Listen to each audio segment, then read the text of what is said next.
Without VA, I would have paid $25,000 for my hospital stay, $42,000 for my education, $74,000 for my home down payment. But because of my service, I paid $0. Get what you earn. Visit choose.va.gov. Not all veterans are eligible for the type or amount of benefits mentioned here. Blog Talk Radio. Buckle up and get ready to ride this cosmic wave of knowledge. Talk Radio. It's time to reach beyond the limitations of your mind. A time to travel where the impossible is now possible. As we travel around the world in search of the truth. And now, author, international clairvoyant, and Earth Mysteries investigator, Betsy Lewis. Betsy Lewis.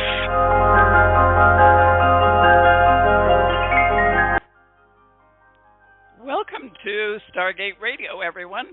It's been a while since I hosted my own show, and it's such an honor to have Bob Luca as my first guest. Bob is an ET experiencer, or maybe an abductee, whichever you want to pick. He and his wife, Betty Andreasson Luca, became internationally renowned by several books authored by Raymond Fowler in the 1990s. The Andreason Affair, excuse me, I've got some allergies going, The Watchers and The Watchers 2. Betty and Bob became the most researched and heavily documented alien abductees through books,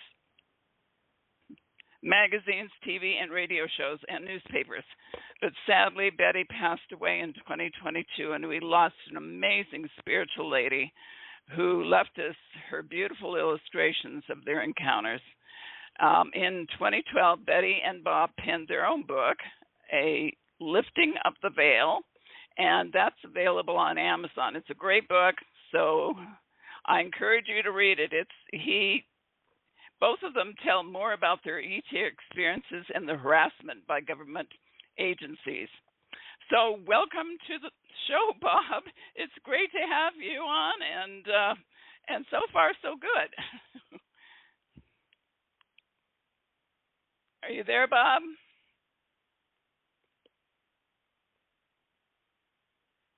There you go. Are you there, Bob? Yeah, can you hear me? Are. I can. Oh, here we go. You lost me for a minute. Yeah, for a minute.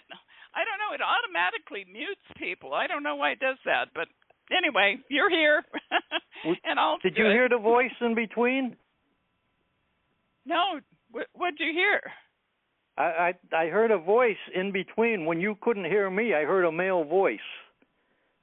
Really? Really? Oh, here we go. Uh-oh. Okay, Bob, stop that. It's always fun, that's for sure. Yeah.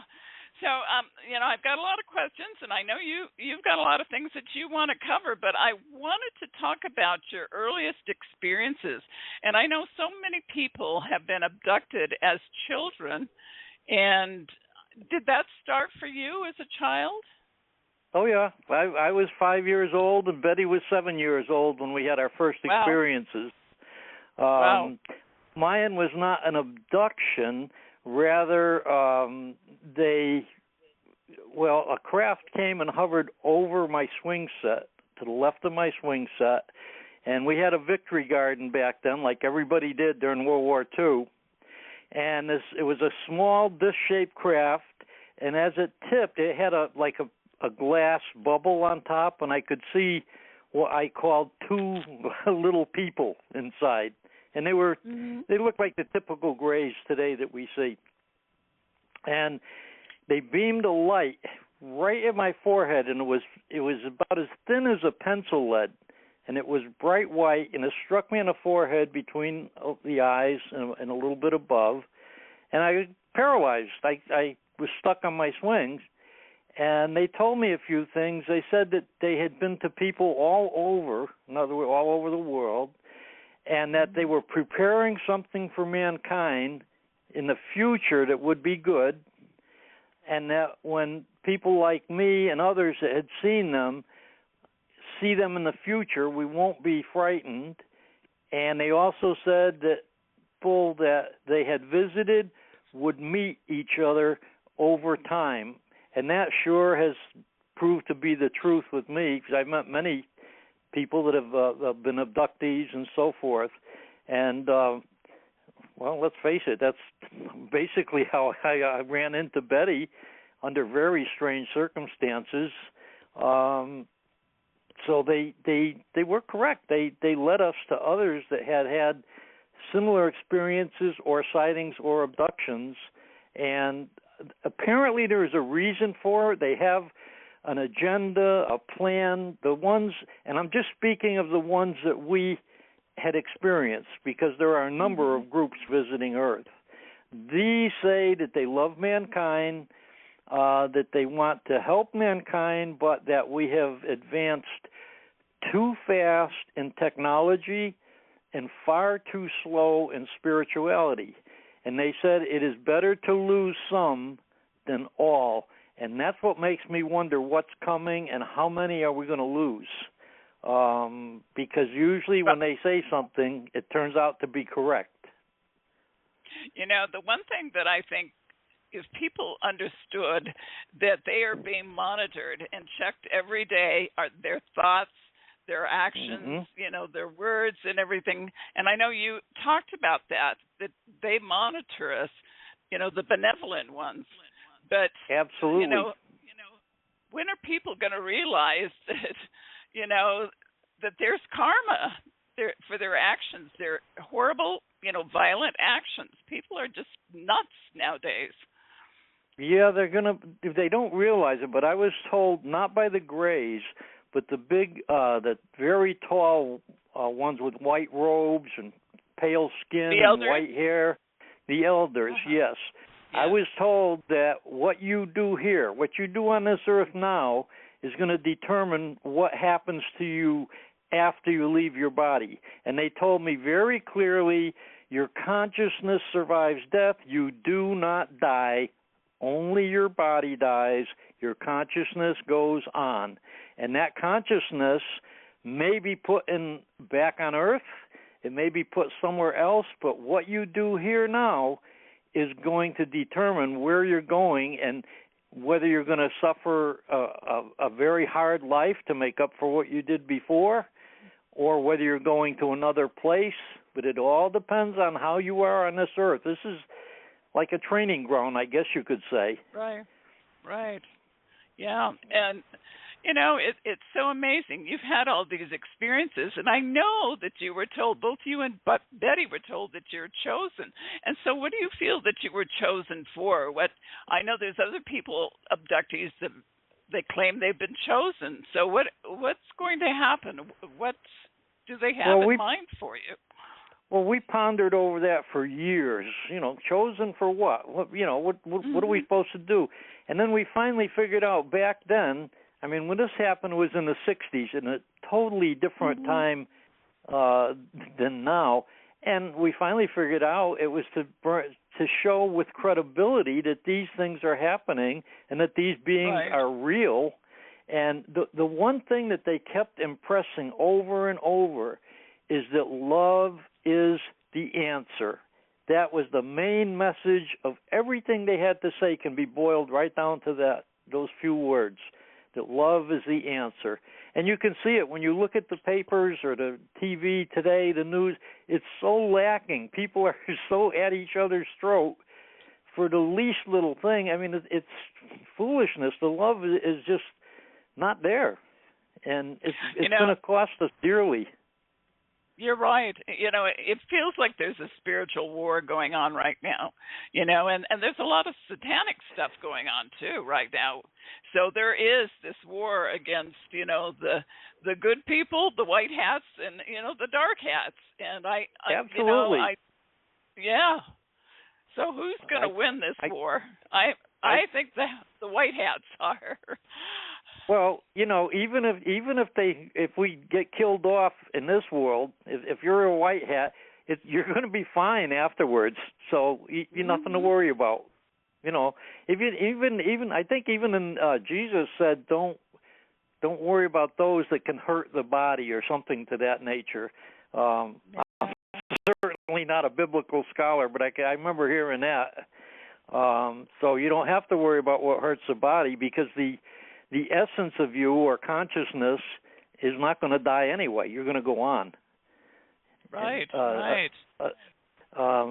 Another thing they told me that was one of the investigators asked while I was under hypnosis about why there's evil on the earth.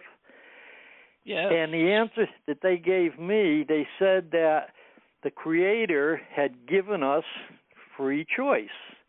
Well, you need more than one choice in order to have to make them. You can be anybody can be Sure. good or evil, and that's where it comes down to what you do in this life. You want to do evil, fine. You're going to pay for it in the next one. You know, and it's so simple. It's actually beautiful when you look at it like that.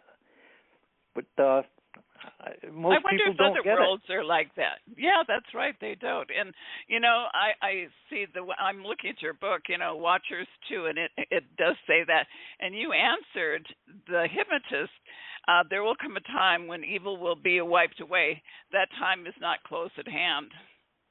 So right. We're looking sometime way in the future, it sounds like, because look at the way we are, the violence, and why does, you know, there's a lot of theories that aliens have caused, and, you know, not the benevolent ones, but the malevolent ones have actually used something in our DNA to make us violent. Do you think that's possible? Absolutely, yeah. I think it's possible. But the other thing you got to remember, that book, I think that those hypnosis took place around the 80s. So it's already been a few years. So we might be getting closer than you think. I hope so. I hope so. Did they ever talk about some huge event, catastrophic, apocalyptic event happening, like the Earth shifting or something like that would wipe They didn't exactly say that, but they did say that things were going to get much worse before they got better. So you kind of have to scratch your head over that one and wonder what they mean by much worse. Right. I think things are pretty bad right now. Don't we have a lot of volcanoes erupting right now and things of that nature? Oh, boy, do we. Yes, and earthquakes. I mean, there's been just tons of earthquakes in the last couple of weeks. And I usually attribute to a lot of the solar stuff going on, and we don't have a full moon until June 5th, I believe. So it's kind of strange that all this stuff is going on right now. And I think, you know, our emotions affect everything in our world and maybe beyond. You know, emotions are really powerful, right? Absolutely. You know, thoughts, even your thoughts can affect things. I'm going to tell you something about Betty that is very unusual. Betty and I and our niece and nephew and another couple were having coffee in IHOP in Lake Worth, Florida. We had been to a church service, and we went and were having coffee, talking. And Betty puts her spoon in the coffee to stir it, and she pulls it out, and a bowl dropped right off of the spoon. So we asked the restaurant if we could keep it. We got back. We gave it to Ray Fowler. He sent it to a metallurgical lab, and they had no explanation whatsoever of how that could have happened. On another occasion, the car key bent. Yeah, the car key bent on Betty, and she just put it between her two fingers and pulled it and straightened it right out. She had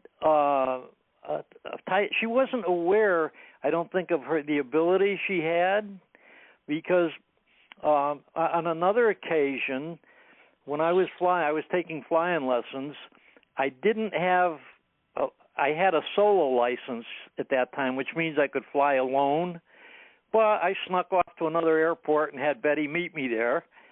And we took off, and we went up toward Massachusetts. Well, she got kind of nervous. All of a sudden, all my electronics stopped working in the airplane. Okay? I couldn't find the omnidirectional beaker or anything. So I was, what the heck is going on here? Well, she got all scared because we were over the Quabbin Reservoir up in Massachusetts, and it's all like big swamp and whatnot. So she was getting a little fearful. She thought we were going to Canada. And I said, no, we're not going to Canada. No, I knew the Connecticut River was to the right of us, so I just turned to the right. I followed the Connecticut River back. I landed at the airport we took off from, and I'll be a son of a gun. No sooner I dropped her off, I took off again. Everything in the airplane started working again. Fine again. So she has some kind of magnetic ability, didn't she? Oh, absolutely, absolutely. I've seen things. Yeah, things that bend or move and stuff like that. But wow, she didn't. I don't know if she was afraid of it, but she didn't try to control it at all. She kind of avoided it. So I guess she didn't want to. She didn't want to pursue it any further. But wow. yeah. Well, that's amazing. And, I think both you and Betty have had past lives together, many past lives. So I feel that you're just that connected. Yeah, absolutely. Yeah, I believe so. And we had some other strange paranormal things happen in all of the houses we live, but one in Meriden, Connecticut. We'd see the two girls could swore that they saw me downstairs when I was upstairs. And we'd hear footsteps, the lights would go off and on by themselves, things like that. But the weirdest thing, one morning we came down, bedrooms were upstairs, we came down to the kitchen, and the kitchen had a nice crown molding all around between the ceiling and the wall. All the crown molding was on the floor. All the finishing nails were still in the wall. And then we had a big stainless steel spaghetti pot, and they're, you know how they're rolled at the top? They're very strong. And that pot was split right down the side. And then in the cabinets, our glasses had white marks on them like somebody etched them. And it drew the interest of a professional photographer from Massachusetts. He came all the way down to our house in Meriden just to photograph that pan. So my gosh. Yeah, it was very, very unusual. Things had happened that I think are associated with the UFO phenomenon. I mean, I don't know any other reason. Right. And then for years, I've had a problem, and I don't talk about this often, but, I'm getting old enough now, I really don't care if people like it or not, so it doesn't matter. I've had a problem for years where now and then I see things that just aren't there, and I see them very clearly. So me too. Really? Yeah, okay. Yeah. In the early days, I thought maybe I had a brain tumor or something, so I went to the doctor. He sent me to the hospital. I had brain scan, brain wave checks and all that stuff, and everything came back normal. But I don't know what caused it because there was two things close together. One was a UFO abduction, and the other, I was struck in the back of the shoulder and the back of my head by lightning. So they seem to think that something rewired my brain. I don't know which caused it, but many times I see things just as clear as I can see my hand in front of my face, and I know there's nothing there. So you know what I think, Bob? What's when that? you were talking, I just got this feeling that because you've been in this other dimensional world, and I know Betty was taken to, like a hospital, with the aliens and watched someone dying and their soul leaving. And and we know that they have the ability to walk through solid objects and everything else. So I think that you've been on that other side, and you've probably brought that with you. It's still around you. Oh, yeah, it's still here. I know that for sure. Yeah, sure, absolutely. But now, let me ask you this. Do you think that the ETs, are they ETs? Are they time travelers? I know Raymond Fowler kind of thought maybe they might have been time travelers. Or are they dimensional beings? Or what do you think? Well, the different types, I'm not sure about time travelers, but I do believe that there are ETs and interdimensional, because sometimes the craft just appear out of nothing. And that makes me think they're probably interdimensional, and they can pop in and out of here when they want. But I'm not sure about time travelers. I'm sure in the future we will develop it, but I don't know. For instance, all the beings that I saw, outside of the elders, none of them looked human. But the elders looked very human. They could, if you put a suit on them, they could pass on the street for somebody that was just plain pale or never got in the sunlight. So that's kind of interesting. I know there's a whole group of tall whites that are based here that have permission from our military to stop and do maintenance on their craft and all. And I believe it was Robert, I can't think of it, Richard Hall, I think. I can't think of his name right now. But he finally, after he got out of the military, he finally started talking about it where he was based, where he saw them on a regular basis. And he said they have a base here on Earth, and it's approved by our military, where they stop to do maintenance on their craft and things of that nature. I think people are going to be very surprised when a lot of this stuff comes out, because they've been here a long, long time, probably even before we were here. You know, millions of years, probably, right? Yeah. And how do our archaeologists and other mainstream scientists today, when they find things like a human footprint inside a dinosaur footprint, well, they just try to pass it off like it never happened. But the fact is, there it is. You know, I think all of I think all of the history we've been taught in school is more than likely wrong. I know a woman archaeologist, and she told me a long time ago. She said they're more than reasonably certain that the Egyptians had electricity, because if you get into the pyramids way in, it's super dark in there, and yet they never found any carbon or anything on the ceilings. Right. If you burn torches, there's going to be carbon on the ceiling. So they had to have some way to see what they were doing in there. And probably they had the Baghdad battery. They could have made that on a bigger scale and had electricity. Who knows? Yeah. And Abydos, they have etchings of what looks like a helicopter and some other strange things, right? Military things.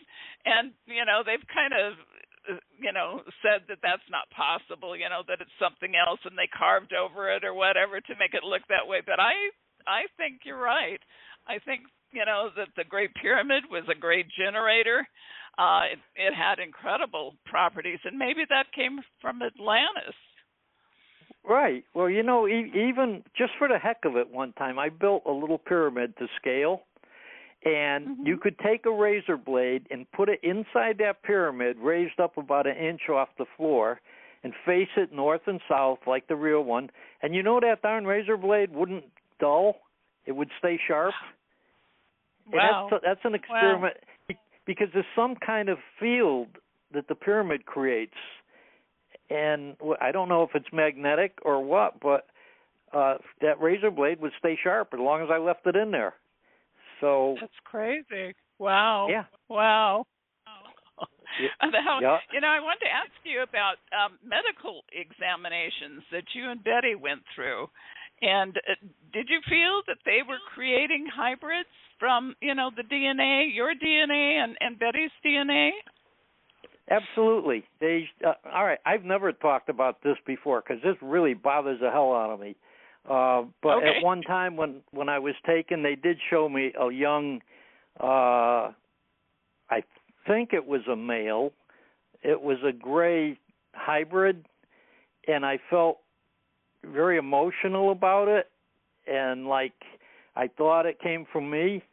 And under hypnosis, it actually had me crying and whatnot, because I couldn't do anything for it. They took it in a visit with me for a short time, and then they took it away. And I thought, I can never see it again. I can't do anything to help it. And back in '67, when they did my examination and all, they did take sperm from me. So, I put two and two together. I thought, that's probably mine. And Betty had been called or brought aboard a craft one time, because they take seed and they take fetus from women. Well, they brought this woman, and for some reason they couldn't calm her. Usually they don't have a problem. They put you like you're numb or whatever, or relaxed. So they brought Betty aboard the craft so that another human would be there with this woman, which she put her hand on a woman's head and she was talking to her. Meanwhile, they took 2 fetuses from this woman. And Betty drew a picture of the woman and the whole event that happened during that time. And I think I know who that woman is, but she says she's not. So I don't know. The drawing that Betty made matches her just about to a T. And this woman has been abducted. I know that, but I can't say anything because I can't prove it, and she won't fess up to it. So we'll just leave it at that for now. She probably thinks you're crazy. Right? Well, she can't really because she's had experiences herself. So yeah. Oh, okay. Right. But wow. And they did say that they replenish. And what they meant by that, Betty was on this huge craft, and inside the craft there was a lake. And in that lake there was many, many fish. And what they did, they stopped over another lake, and they opened the bottom and let all these fish and water go into the lake. So they're allegedly helping mankind. And I sure hope so, because I'd hate to think that the other ones are the ones that are controlling things. But the whole phenomena is so involved that it's hard really for anybody to get a handle on the whole truth, because while the group that we talk to seems very benevolent, there are some others that aren't. And that bugs me when somebody comes out and says, well, I'm an expert as far as the agenda of the aliens. My answer is no, you're not, because there are many groups of aliens and they all don't have the same agenda. If I'm an expert on anything, it's my own case, nobody else's, and I don't comment like on Travis Walton or anybody else because I wasn't there. They were, I wasn't. It's that simple. Right. And although Travis Walton, I believe he's reasonably honest and whatnot, but I can't say what happened to him. Or Betty and Barney Hill had an experience just like ours, where their phone was being tapped, and it was being tapped from nearby Pease Air Force Base. And ours, well, let me get into this for a minute. Betty and I were on vacation. We left about 2 o'clock in the morning, packed up our trailer, and headed out to Florida. Well, we didn't tell anybody. And that was on a Sunday morning, about 2 a.m., and then Tuesday or Wednesday, 2 FBI agents showed up at my job, and they wanted to know where I was. Well, nobody could tell them because I didn't tell anybody. So, and that, by the way, was written up. Connecticut Magazine researched that, and they did check with my coworkers and whatnot to make sure I was being honest. And several of my coworkers witnessed these guys come in looking for me. Well, when we got back from Florida, the guys at work told me, so Betty and I went down to the federal building, and we got an agent and said, why were you guys at my place of employment? And, of course, their answer is always, well, we can neither confirm nor deny and all that, So I said, well, look, while I'm here, tell me, I said, why are you guys tapping our phone? And this is the exact words that the agent told me. He says, we always get blamed for that, but in your case, it's Air Force intelligence. That's what the FBI agent told me. So I guess I could believe him. Nothing. Sure. Yeah. Oh, absolutely. Yeah. Also, they exposed themselves. I knew that they had us under surveillance, but by going to my job, they pretty much exposed themselves. The fact that they were watching us, because when we left 2 o'clock in the morning, they lost track of us. And isn't that in something? the house. In the house. But why? Well, because you got to remember, this was back in 1980 when the 79, the book, or 80, the book came out, and they knew we were legitimate, and we were a threat at that time to their program on secrecy of the UFOs and all. In the past, they had been very harsh on some people that talked about the UFO phenomena. They were pretty bad. We were treated worse than the mafia. Our phone was tapped. We were followed by cars. We had black helicopters everywhere we went, whether it was New Hampshire, Florida, Connecticut, at home. The IRS was kind enough to keep track of my taxes for me for 4 years in a row. So, it was pure and simple harassment. And it started in 1980, and it lasted until 2004. So wow. You can imagine the kind of tax dollars that were spent on putting us under surveillance when all they had to do was come and ask, right. And we would have told them. Today, I wouldn't tell them what time it is. Simple as that. Well, they wanted to silence people, and I know a lot of people just vanished. I mean, or had strange accidents that, oh, yeah. Sound a little strange, Well, that's why we kept in the public eye as much as we could. I figured that was probably protection. But we were warned. We were doing a lecture at MIT in Massachusetts, and during a break, Dr. Hynek walked over to Betty, and he just quickly said, stick to philosophy. He said, leave the military out of this, because we were, it wasn't Betty. I was chasing after the military and filing freedom of information, things like that, and they weren't too happy about that.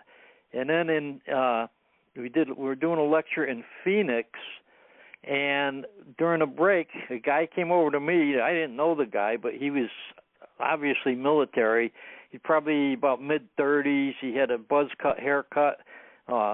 Shirt was buttoned right straight down, even with his belt buckle, sharp crease in his pants, black shiny shoes. As soon as he approached me, I thought to myself, military or intelligence, one of the two. And he said, because I was doing a lecture at that time on the helicopters, and he said, the only reason we're sending the helicopters is so we don't have to hurt you. So I just thanked him, and, he went on his way, and that was it. Another time, Betty went out to go to work in the morning, and she come running back in. I said, what's the matter? She says, come look at my car. So I went out to her car, and in the back there was a big, like a pickle jar, like a half-gallon pickle jar, and there was a big chunk of dead rotted meat in it. So I think somebody was trying to say you're dead meat or something like that, But horrible. Yeah, but they never really did anything. And we had some fun with them too, because when I was younger and growing up, I was a street racer. I built hot rods and raced a lot. Well, 2 or 3 of the cars that were following us, I was able to get behind, and I got their license plate, and I gave it to Larry Fawcett, who was a police lieutenant. When he ran the license plates, they came back as unissued. So the only people that are driving or that have access to unissued plates is your alphabet, like CIA, FBI, so forth, like that. And then I said on the air that these people must have been amateurs because it was so easy for me to pick them out, and I don't think they appreciated that much. But it was so obvious what they were doing that it wasn't even funny, and they knew where we were all the time. And let me give you an example, and this is, I still don't understand how they did this. I know they bugged our house. I had a friend that was, he was an advisor to the White House, and one day he came to the house, and he waved me to come outside. He wouldn't talk to me in the house. And I said, what's the matter? He said, last week, he says, I was at a CIA meeting, and he said, these people are talking about you guys. He says, be careful, keep your eyes open.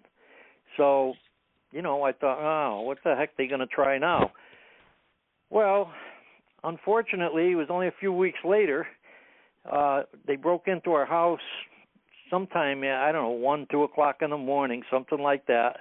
I heard a voice out in our kitchen, and I went to get up, and we had a big dog, a 120-pound German Shepherd, and he slept at the foot of the bed on the floor. He tried to get up, and his front legs went right out from under him, and he came down right on his chin. And I thought, oh, something is not good here. So I reached in my nightstand where I had a 38, and that's the last thing I remember. I woke up in the morning with a nasty headache, and so did Betty. We went to work. She got home. She said, my left arm has been killing me all day. I said, gee, that's funny. My right arm's been hurting me all day. Well, I'm left-handed. She's right-handed. So we took our shirts off and all, and each of us had approximately 1.25 inch diameter black, not quite black, like a dark blue and tan mark on our arm, with right in the center of that was a puncture mark. The suckers, they drugged us in our own home. And oh, my goodness. I think that would be the CIA. I don't think the FBI does those operations. So anyway, I called our doctor, and I said, look, if I go to the hospital, I said, can they do a blood test and find out what's in there? And he said, no.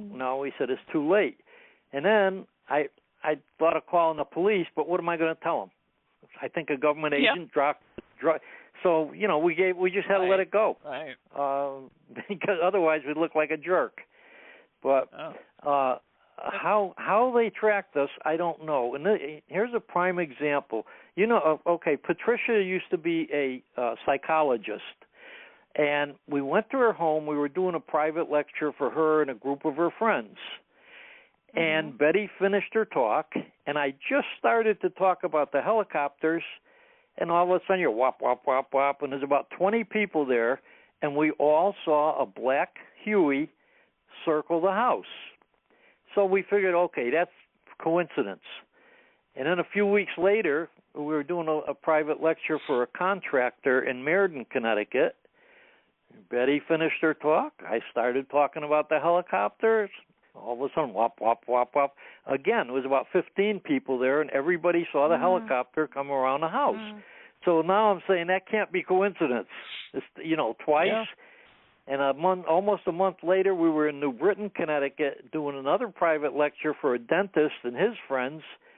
And I'll be a son of a gun. Betty got done. I started talking about helicopters. One shows up.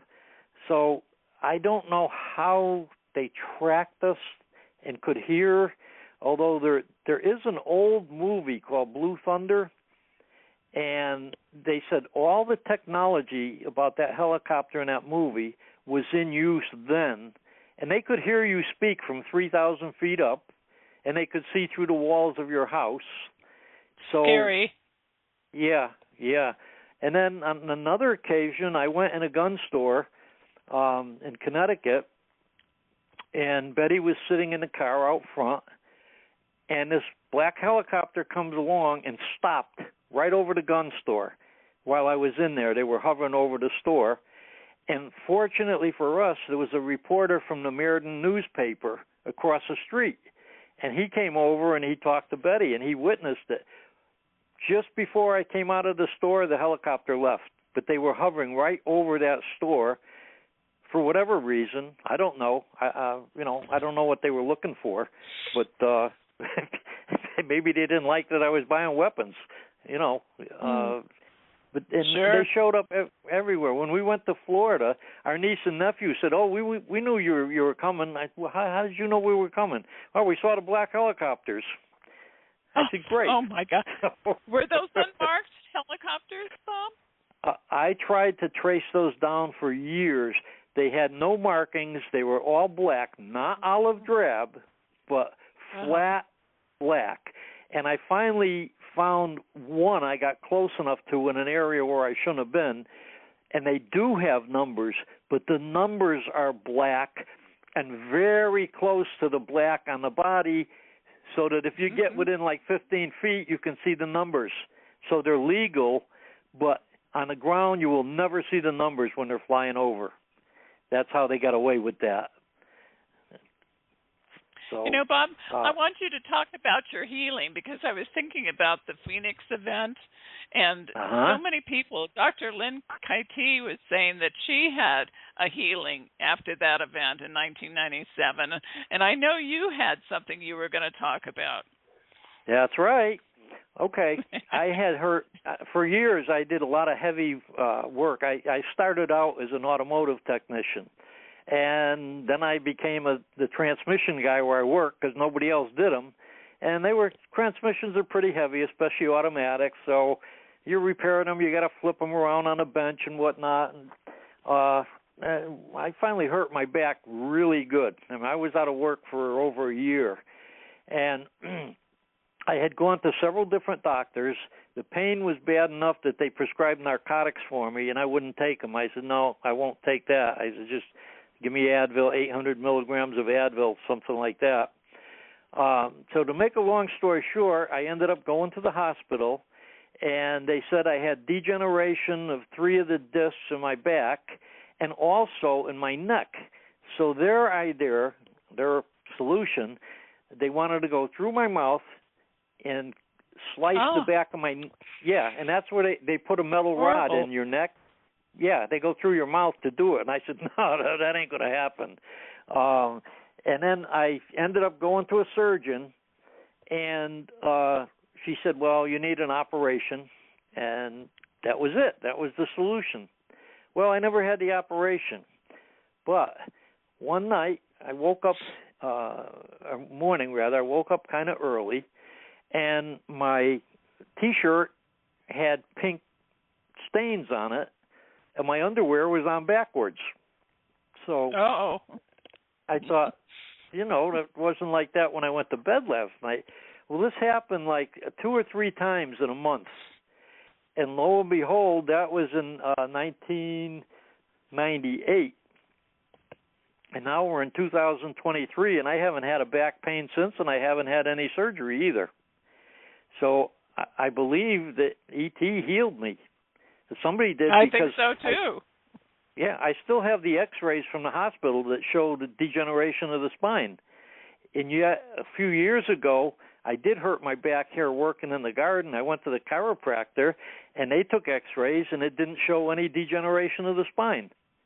So, voila, that was a beautiful thing. And I know of other people. Carl Higdon, who was an abductee. He had tuberculosis, and his lungs were scarred. And after his abduction, when he was returned, they examined him thoroughly, and all the tissue in his lungs had been restored. There was no scar tissue anymore.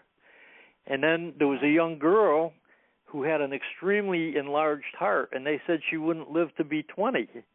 And she had an abduction experience, and lo and behold, when she went back for her normal checkups, her heart was a normal size.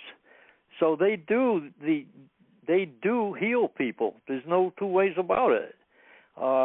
And well, obviously that's the ones that are beneficial to us. So I don't get when people say, abductions are terrifying, and I think that depends on the person. I would rather be abducted again than go to the dentist. Put it that way. That's just the way it is. I mean, I have no fear that, and in fact, I have been told that I am going to have another abduction, and this was from 3 other people that are psychics, and they told me that. And my answer is, okay, I'm anxious. When are we going to go? I'd love to have the opportunity, because those people are so advanced. They have so much knowledge. My God, I'd have 1,000 questions. I would too. Yeah, right. Don't know if I get them answered, but, and there's too many people today still don't realize what's happening in the world around them. I had a bunch of naysayers on my Facebook over a comment I made, and I don't really care. I don't take it personally, because I know they don't know what's going on around them. But they're ignorant. The fact is, we the United States has had their own UFOs for years. And it was first brought up by Ben Rich, who was the CEO of Lockheed Skunk Works, where some of our most advanced aircraft come from. And they were actually making them. He said back then, he said this before he died, he said there's two types of UFOs. He said the ones they make and the ones we make. And one of the main differences, the ones we make, you can see rivets on. The ones they make are perfectly smooth and seamless. The ones we make aren't quite as able performance-wise, but nevertheless, some, especially some of the triangular-shaped ones, are ours. They belong to the United States. And so many people don't even get it yet that we're that far advanced. It's a shame. He also said, he also said, we have the technology to do about anything you can imagine. He said, we can take ET home. He said, but he says, all this technology is so tied up in black projects it would take an act of God to get it out to the public. And then recently, we have a new UFO. It is a fellow named Dr. Salvatore Caesar Pius. And he invented this new craft that can perform equally as well underwater, in the air, or in space. And I said this to a few people, and they told me basically I was full of baloney. So here we go. It's got a patent number, and the patent number is 101-445-32. It was signed off on by this Caesar Salvador. It was signed off by the United States Navy, and it is operational and has been operational since 2018. So if people want to argue with me or think I don't know what I'm talking about, they can go to the patent office and check it for themselves. But this is just the latest one. We've had others long before this, but people just, I don't know if they can't accept it as their reality or what the story is. But some people really jumped on all over me for saying that we have the United States has UFOs. But it's true. Yeah, of course they do. It's probably those triangles, those giant triangles that don't make any sound. People keep seeing those things, and I think that's our military. Oh yeah, it is. I've seen one fairly close. Actually, the darn thing went right over me where I was. I was up near Washington D.C. at the time, and I happened to spot one, and it was huge. For one thing, you're talking like a football field flying over, but triangle shaped. So we've got stuff that you can't imagine, but the technology is being kept from the people because it would put the money manipulators out of business. And sure. I think I mentioned this to you before we went on the air. When I was in Florida, I worked as a hydrogen fuel cell research technician. The company I worked for had developed a unit that was the size of a refrigerator for your home. It made heat, hot water, and electricity, had no moving parts, and absolutely zero pollution. So this would be a great thing. You put it in your home. You never had to worry about power failures or anything like that. You never had to buy oil for it. Well, while we were working, ExxonMobil came in for a visit, and about a month later, we went into work in the morning. There was a big sign on the door that said, "Go to the Ramada Inn," one of the conference rooms. And we thought, oh, boy, we're going to go into production now and start making these things and selling them. And instead, we were met by attorneys from ExxonMobil, and we all got fired. Oh, my gosh. Oh, no. Yeah, that's how we started our day. And the thing is, that was in 2000, and you cannot find those anywhere on the market today because they just shelved it. They own it now. They shelved it, and they're covering their own assets so that people will have to keep buying oil for the furnace and, stuff like that. Sure. It's a shame, but very greedy.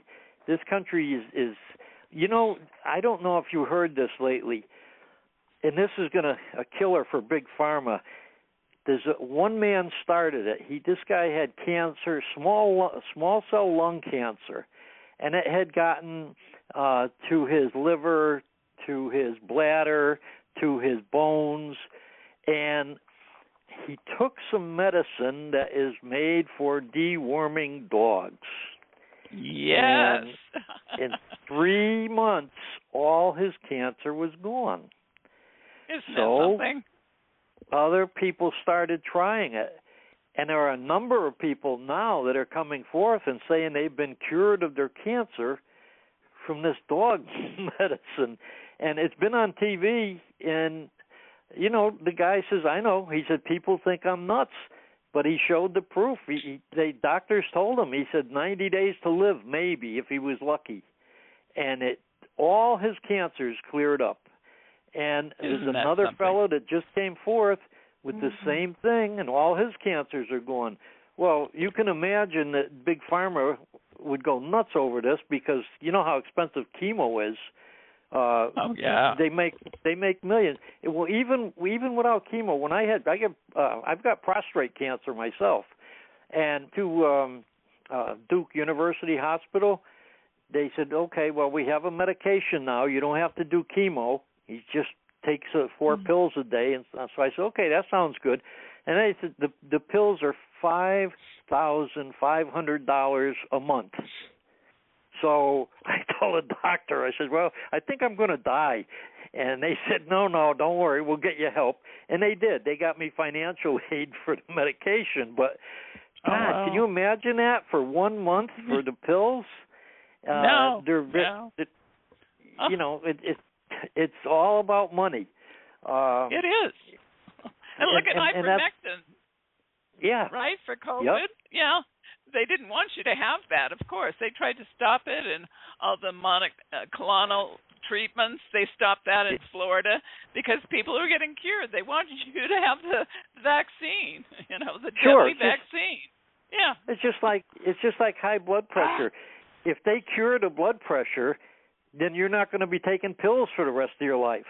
And it's so easy to cure high blood pressure, it's not even funny.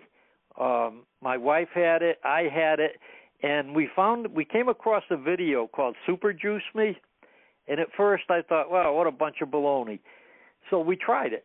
We did the program for about 10 days, and my wife's blood pressure went from being reasonably high, like her top number was up around 160, down to 110, okay? Wow. And mine dropped like that. And it was just What from... is it?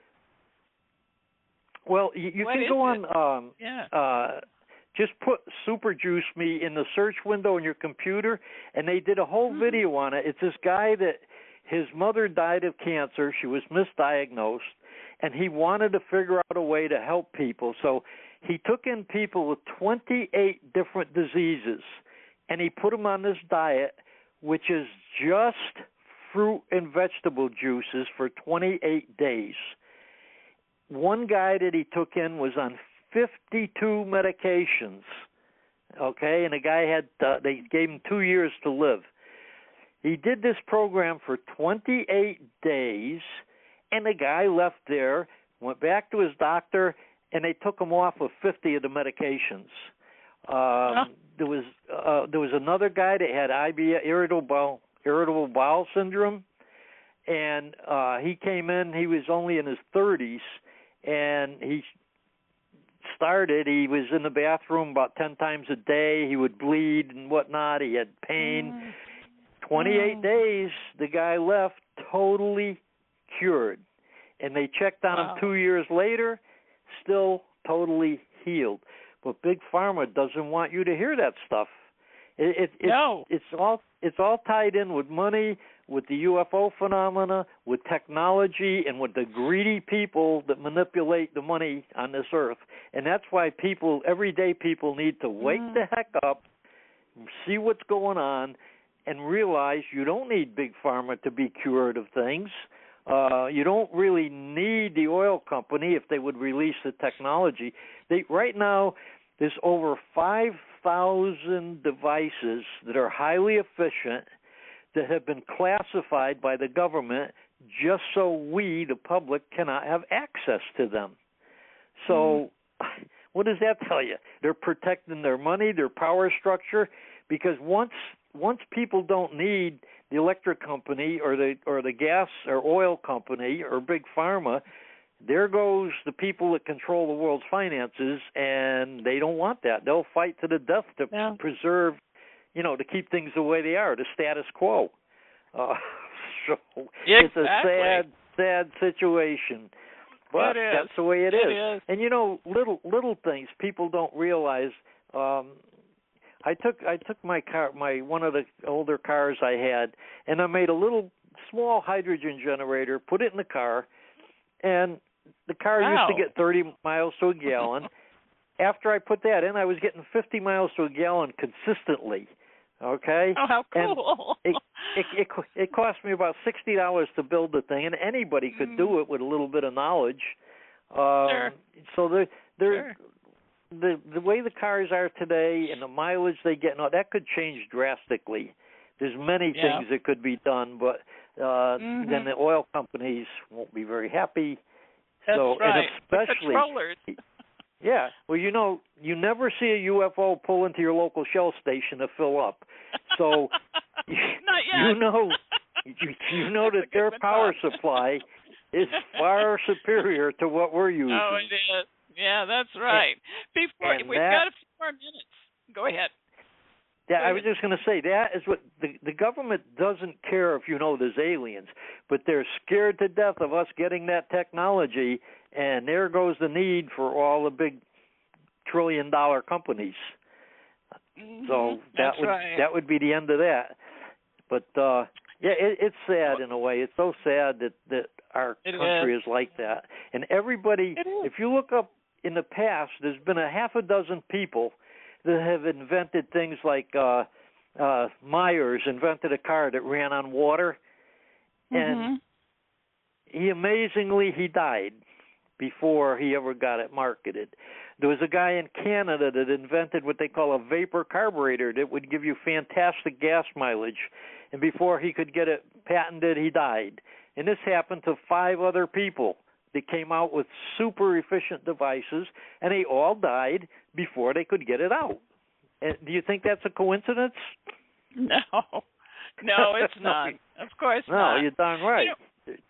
We've got just a few more minutes. I put a little more time on there, but one thing that I wanted you to mention, because I love animals, and I believe they're sentient beings, and I think they have souls, all the animals on this planet. I mean, they've seen how intelligent squid are and things like that, and whales, but you were told something by the ETs. Can you tell us beings, the tall white, the elders told me that we do not realize the importance of the animals, and furthermore, those that would do harm to animals intentionally, those people are going to be very surprised at the punishment, at what they are going to suffer for the way they've treated animals. Because most animals, especially dogs, they just give you love, period, unrestricted. They do. Right. And when you harm those animals, you're putting some black marks on yourself for what happens when you leave this plane and go into the next. And it's going to be quite severe from what they told me. So, and I don't feel bad about it, because anybody that would hurt harmless animals like that, they deserve whatever they're going to get. I don't care. I don't like people like that. Anybody that mistreats animals, to me, is not a good person, or nobody that I would like to know anyway. That's so right. Very important. That's right. And they do have, because they have emotions, they have a soul, a spirit. They do. Yeah, and they're gonna move on just like we do. In fact, I wanted to ask Betty if one of our dogs was with her, and I forgot. I did find out recently that her 2 sons that died in a car crash were with her, and she must be quite happy over that. They are there. They are. Definitely. Yeah. And I think you probably saw that we had a dog that passed away about a little over a year ago, and 10 days after he passed, he passed away in my arms. You know, we had him euthanized because he had a bad heart after 15 years, and 10 days later, he started pushing our bedroom door closed. I mean, we would watch it. I even got it on video and put it on YouTube. He moved that door all the time, and he'd shut it right in front of. We knew it was him, just the things that he would do because he had learned how to push doors, you know, a few years before he died. So we knew it was him, and he was here until we got our new puppy. 4 days before we got our new puppy, he stopped pushing doors, and so we thought, well, he knows now that we've got someone to take his place, and everything's fine. But they do have souls. Yeah. Oh yeah, absolutely. I never mentioned this anywhere, but not too long ago, I saw Betty's presence in the hallway here. I'm laying in bed and I saw her walk past the door in the hallway when I was laying in bed, and I almost fell out of bed. Oh wow, she's there. She's here. She's here almost constantly. And I can feel her presence pretty strongly, sometimes. So no doubt in my mind that she's around here, and she's guiding me from something that, well, I don't want to mention, but there's something going on in my life right now that she's guiding me with. Good. Which good. Maybe I can tell you at a different time. Okay. Well, I'd like to have you back. You know, Bob, there's a lot of things we didn't get to cover.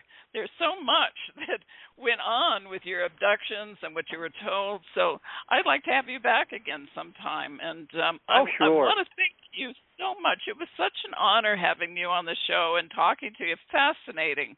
And I always enjoy talking to you, Betsy. You know that. Oh, thank you. I think you're great. Thank you.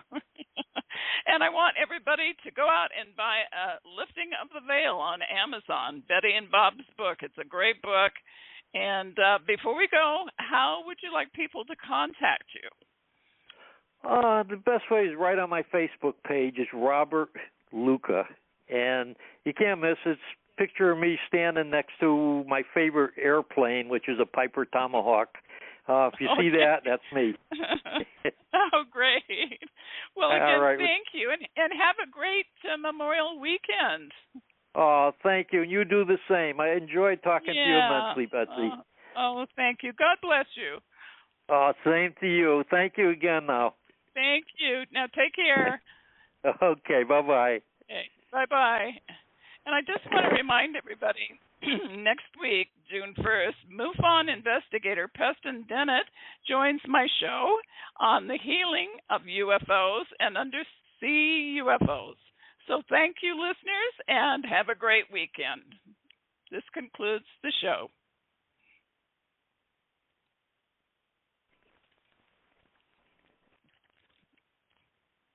It's the holiday sales event you've been waiting for.